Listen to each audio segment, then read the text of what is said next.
मान्यवर, कल इस सदन में आपातकाल की चर्चा हो रही थी और मुझे आपातकाल की एक घटना याद है। हमारे जिले में 75 वर्ष के एक स्वतंत्रता संग्राम सेनानी थे, उनके ऊपर मीसा एक्ट में मुकदमा लिखा गया और मुकदमा लिखा गया कि वो रेलवे में जो सिग्नल होता है उसको चढ़ के तोड़ रहे थे। 75 साल के स्वतंत्रता संग्राम सेनानी के ऊपर ये कानून मान्यवर कहीं ना कहीं उसी की झलक दिखाता है।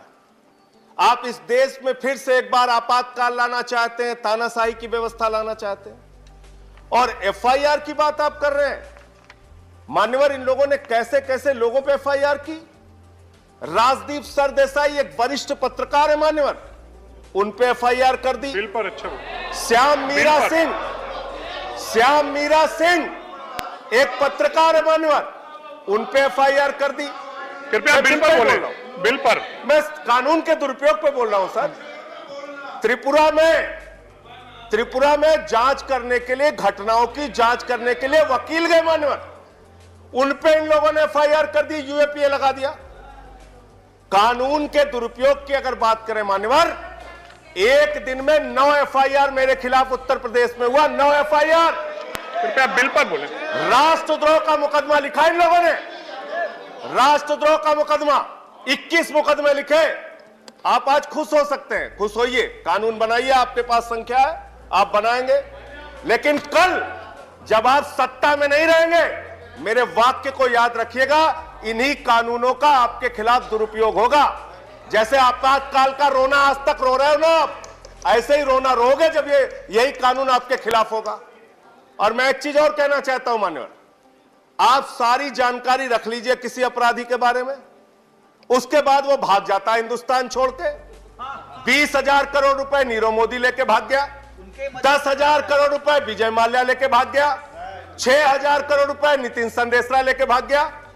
जिस देश के साथ आपकी प्रत्यार्पण संधि नहीं है, वहां से इन लाखों करोड़ के लुटेरों को बुलाओगे कैसे हिंदुस्तान?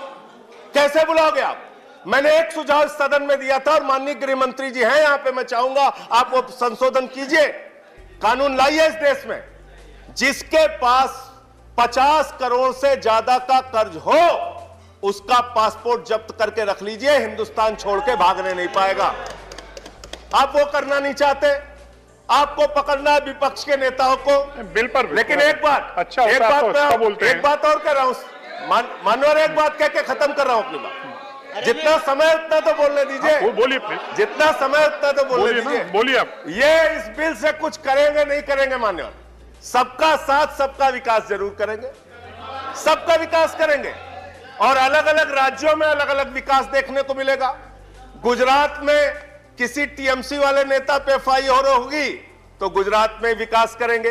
अब बंगाल में टीएमसी वाला नेता इनके खिलाफ मुकदमा लिख देगा तो वहां इनका विकास होगा। पूरे देश में एक दूसरे का विकास करने में लग जाएंगे। और शिवसेना वाले हमारे संजय रावत भाई बैठे हैं, ये अगर विकास करने में लग गए तो बड़ी मुश्किल हो जाएगी। महाराष्ट्र रोज रोज जाना पड़ेगा आप लोगों को, रोज जाना पड़ेगा। धन्यवाद संजय सिंह। आम आदमी पार्टी की भी सरकार नहीं है पंजाब में। धन्यवाद संजय सिंह। इन झगड़ों में मत पड़ो। धन्यवाद। ऐसे एक दूसरे राज्यों में एफआईआर होती रहेगी, आप लोगों को बुलाया जाता रहेगा। धन्यवाद। सारे काम इसी में लग जाओगे, देश का विकास करोगे। शिक्षा पे काम करो, स्वास्थ्य। धन्यवाद सर, खत्म कर रहा हूँ। सबको 5-5, 10-10 मिनट दिया आपने। प्लीज धन्यवाद। मुझे आप एकदम नहीं बोलने दे रहे। नहीं आपको सर, ये न्याय नहीं है मेरे साथ। प्लीज, ये मेरे हाथ में नहीं है। मैं खत्म कर रहा हूँ सर, मैं खत्म कर रहा हूँ। मैं सिर्फ ये कहना चाहता हूँ, आप ये झगड़े लड़ाई की राजनीति छोड़ के कुछ ऐसा काम कीजिए जो लगे कि आप न्याय दिलाना चाहते हैं। करोड़ों केसेस पेंडिंग है इस देश में। धन्यवाद। करोड़ों केसेस। और माननीय प्रधानमंत्री जी ने इसी सदन में कहा था, फास्ट ट्रैक कोर्ट बना के हम न्याय करेंगे, अपराधियों पे कार्रवाई करेंगे। विनय विश्वम जी, please. Bharatiya Janata otherwise all next speaker विनय विश्वम जी। नेताओं पे कार्रवाई। केवल जो विनय विश्वम जी बोलेंगे वो रिकॉर्ड में जाएगा, nothing will go in record.